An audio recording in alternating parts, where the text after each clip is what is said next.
Welcome to Building Digital Portfolios and Google Sites to Boost Student Agency, an inquiry project by Jolie Hicks. First, we're going to take a look at what drove this particular study with a research question regarding Google Sites and digital portfolios. Do they boost student agency? Second, we're going to take a look at definitions defining digital portfolio, student agency, and taking a look at Google Sites. Next, we're going to look at two theorists driving this particular inquiry, Papert and Dewey. Lastly, we're going to explore Google Sites and how educators like us can implement digital portfolios in our classrooms. Starting off, the research question that began this study: how does the Google Sites app for creating digital portfolios boost student agency in the classroom? First of all, taking a look at Google Sites specifically, how can students use it? And what will the functions be that help build agency? All right, let's take a look at some definitions. Digital portfolio. What is a digital portfolio?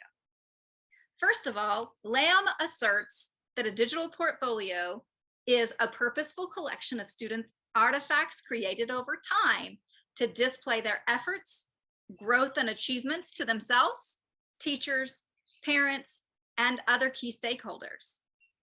Definition number 2 by Yastebus y Yastebus contend digital portfolios are electronically collected works and reflections of students, which are used to show their growth and development during the learning process. Definition number 3 by Lamb. He asserts that digital portfolios are a collection of students' works in progress and final drafts that they have created over time. It also involves reflection upon and selection of the drafts to be included in a portfolio to demonstrate their best abilities and efforts. Well, in the digital portfolio realm, and in schools and in the real world, we are all explorers. And e-portfolios promote feedback, reflection, and self-reflection. Well, that brings us to student agency. What is student agency? Zeiser et al. In this first definition claim student agency is the ability to manage one's own learning. Definition number 2, Klemenchik et al. Highlight student agency refers to the quality of students' self-reflective and intentional action and interaction with their environment. And definition number 3, Vaughan says choice and deliberation embody one's agency. Going further, student agency in definition number 4, Nieminen et al.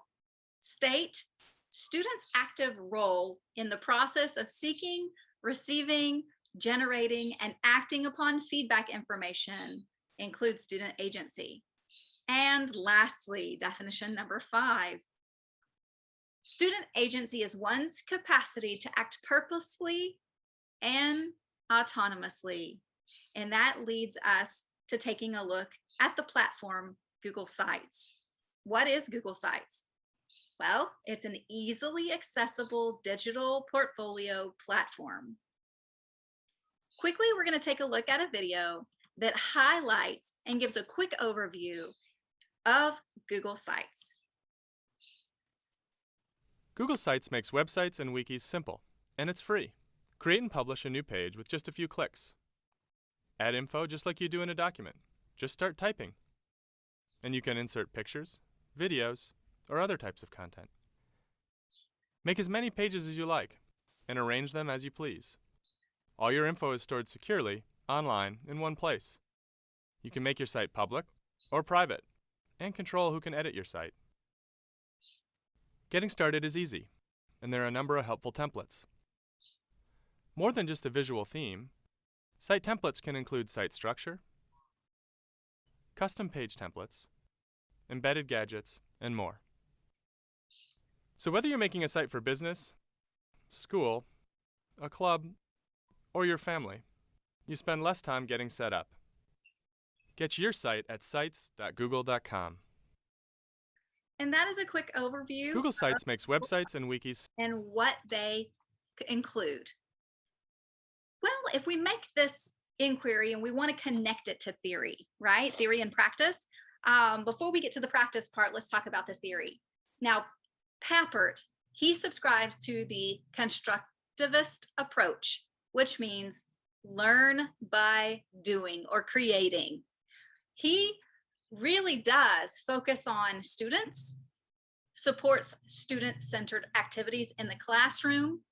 And if we're talking about this learning by doing and creating a product for learning, this product is tangible and shareable, because Papert contends that ideas get transformed when expressed through different media, which really makes that connection to digital portfolios.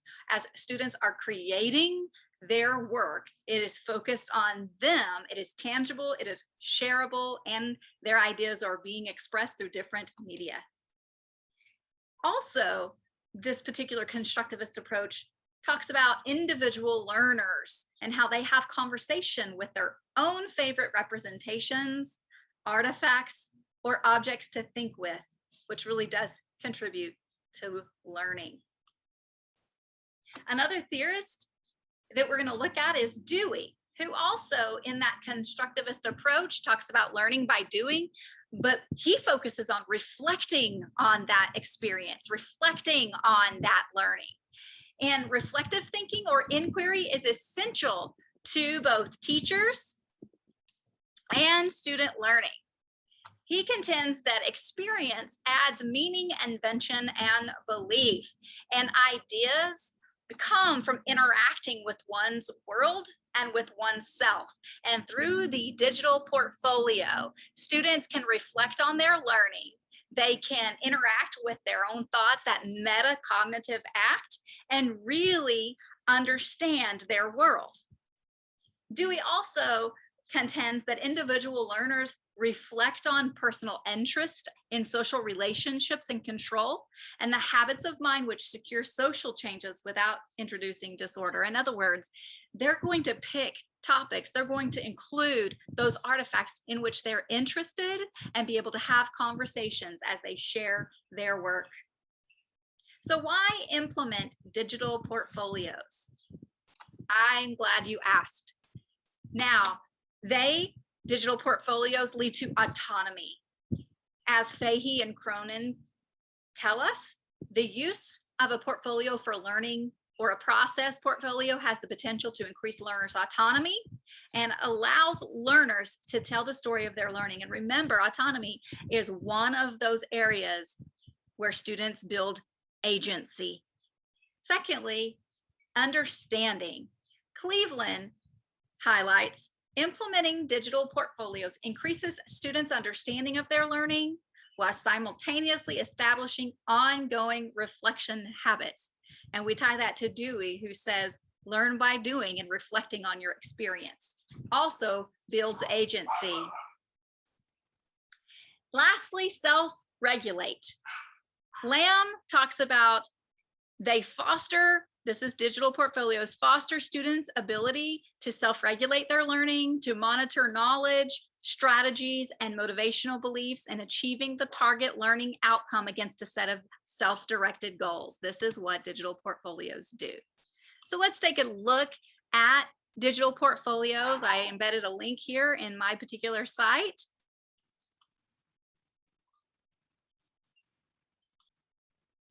And as that is coming up, I'm going to show you when you want to how to get to Google Sites from your Drive. So if you go to Drive and you right click on Drive, it's going to pop up here. I promise. There we go. And you're going to go down to More. And that's where you can get to Google Sites. So taking a look at an inquiry or taking a look at a particular page that I have created for this particular presentation. So this is Google Sites. I can go in here and add text, right? Developing agency in digital spaces. My students and myself can include images here, talking about the 21st century learner needs, how they need confidence in their literacy skills. Students can upload introduction presentations, and they can do that from actually going to slides here, but once they implement it, you just click on it and can go to that particular slide to, again, offer an introduction. This is one that I'm using for my Comp 2 class in the summer of 21. Again, listing all of my information and my interests. Students can do the same thing. I had a student who published his learning. He turned his ethnography essay into a different genre. Students can then upload in Google Sites. And if we just take a quick look at this particular student's work in his reflection, as it's loading here. Okay, let's take a look. Most of us come home after work or school and sit down and watch YouTube for hours sometimes. Especially with coronavirus going around, I probably watch hundreds of videos a week, so it's not hard to overlook the true talent these We are just listening to 10 seconds of this student's work, which I thought was very excellent. He created a video with images and with scrolling with live video as he is highlighting the essay that he wrote. And this is a demonstration of his understanding. Now, students can then go over to slides, or they can go over to YouTube, whatever they need to do to upload whatever they want to upload into this particular document. Students can also go to Docs, and this particular student, he wrote a reflection upon this particular exercise in the class that he took. So students can actually upload documents into this particular Google Sites. Again, students are able to choose what they want to upload in this particular site. So I could just insert it, and there I have it. The text that I've selected in my docs comes right up. So this is a quick look at Google Sites, and again, the benefits to their learning. Also, they can share, they can publish for a specific audience. Now, when our students are coming home from class and they've shoved that paper in the bottom of their backpack, and they come home and they want to share it, and they go digging through their backpack and they can't find the paper and they're so sad. Well, Google Sites will allow them to upload their work so that they can share with an audience anywhere. It could be grandparents. Specifically, my kids' grandparents live out of state and out of the country for a time, and so they can share those links with that particular audience. It could be for teachers, it could be for reading specialists, it could be for other stakeholders, but students can publish anywhere, and it's easily accessible to any audience. Remember, sharing is caring. Students can store information easily, give easy access for viewing and review purposes, and minimize the risk of loss, like that crumpled up paper that got lost out of the backpack somehow. Google Sites, building digital portfolios to boost student agency. Now we're going to wrap it up and reflect kind of on our learning that we've had today. Digital portfolios, benefits of learning. They include the following. Cleveland says that digital portfolios serves as a critical component of student understanding and processing due to reflective writing. And remember, that is a characteristic of student agency. Next, Cleveland also says digital portfolio increases critical thinking. That is one of the skills for the 21st century learner. Cleveland also says that a digital portfolio harnesses student motivation as they prepare for the workplace. And I love this because this is real world learning. A lot of students talk about, why would we learn this? Why are we doing this? Well, this is real world learning. They can also help them be prepared for the workplace, especially as they have samples to prove their learning. Continuing on, digital portfolio emphasizes learner motivational beliefs, cognitive composing behaviors, and metacognitive knowledge. And lastly, a digital portfolio takes the responsibility of their learning by making students organize their material for a specific purpose, self-evaluating their work, and reflecting their findings about their learning process, experiences, and skills. Google Sites and digital portfolios to boost student agency. Thank you for your attention for this small moment. If you have questions, please feel free to reach out. I would love to have conversations with you about this particular inquiry. My references are here. If you want to take a moment to pause and scan those references, feel free to do so. I really enjoyed the research and looking at how digital portfolios boost student agency. Have a good day. Thank you so much.